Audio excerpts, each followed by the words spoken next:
Terima kasih saudara, Anda masih bersama kami.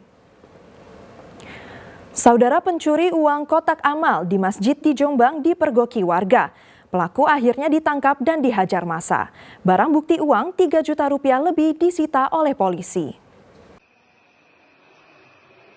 Pencurian uang kotak amal terjadi di Masjid Al-Huda, Desa Mojowarno, Kabupaten Jombang, Sabtu dini hari.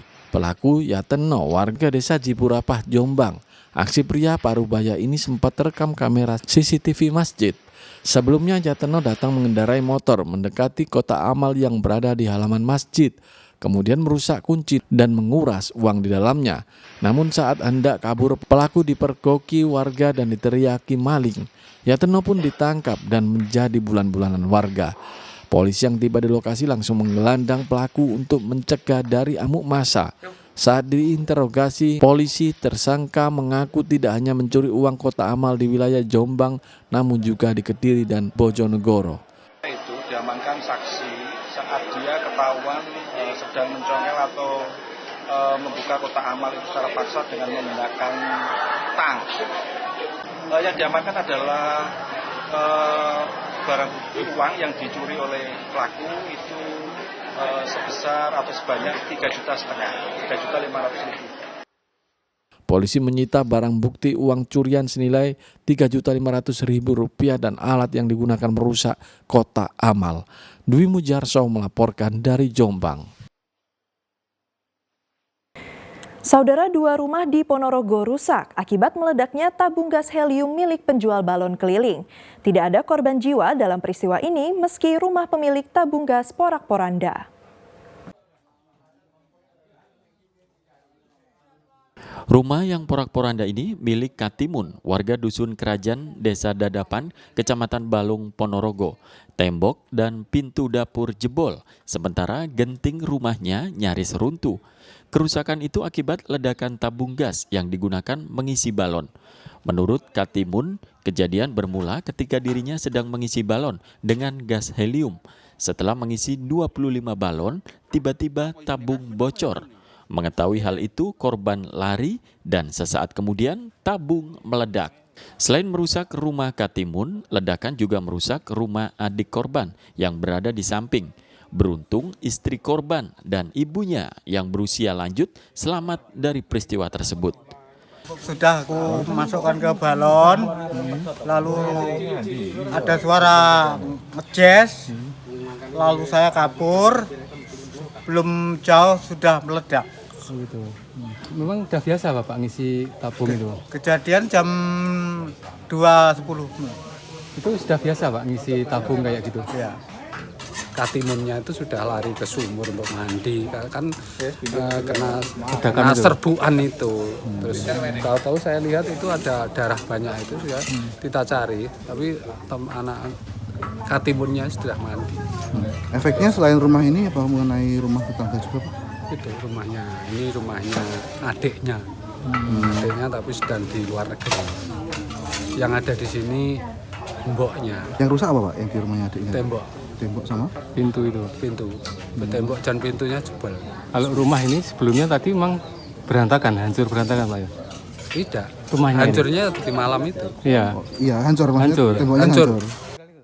Setelah ledakan itu, warga di lokasi kejadian bekerja bakti untuk memperbaiki rumah milik Katimun. Dirgo Suyono melaporkan dari Ponorogo. Saudara, usai memeriksa 12 saksi, polisi meringkus suami pembunuh istrinya. Tersangka bertengkar kemudian meracuni korban. DA warga perumahan Bumi Mondoroko, Singosari, Malang, ditetapkan sebagai tersangka pembunuh istrinya. Penetapan tersangka ini setelah polisi dari Polres Malang memeriksa 12 saksi serta 3 saksi ahli.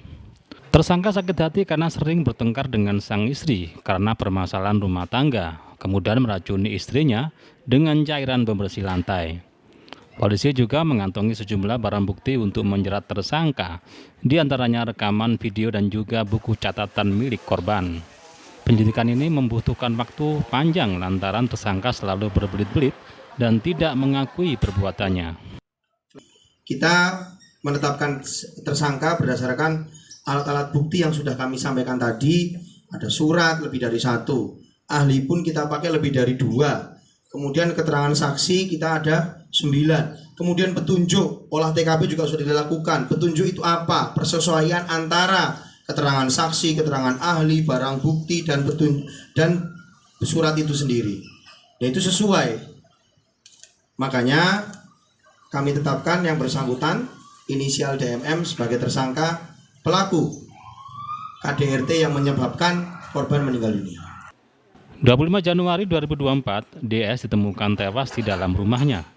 Polisi menemukan ceceran muntahan korban dan cairan pembersih lantai di sekitar tubuh korban. Tersangka dijerat dengan pasal 44 ayat 1 dan 3 tentang KDRT dengan ancaman hukuman maksimal 12 tahun penjara. Nur Ramadan melaporkan dari Malang.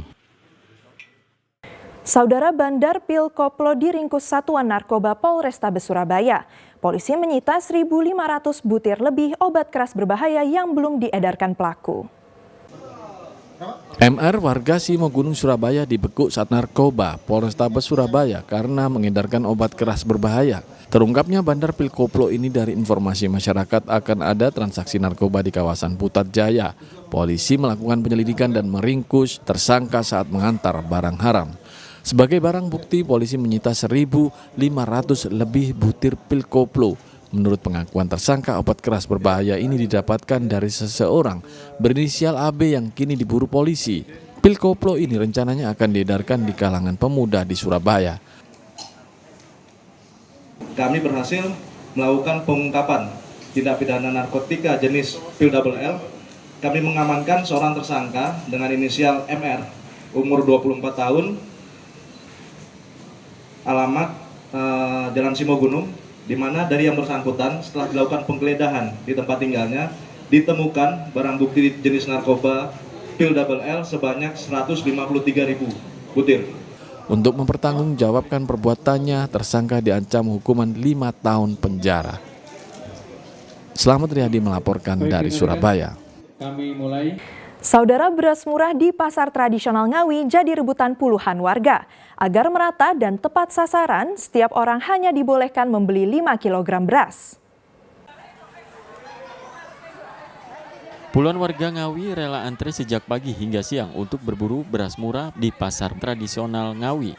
Beras subsidi yang dijual di pasar ini Rp14.500 per kilogram, lebih murah Rp2.500 daripada harga pasaran yang saat ini mencapai Rp17.000 per kilogram.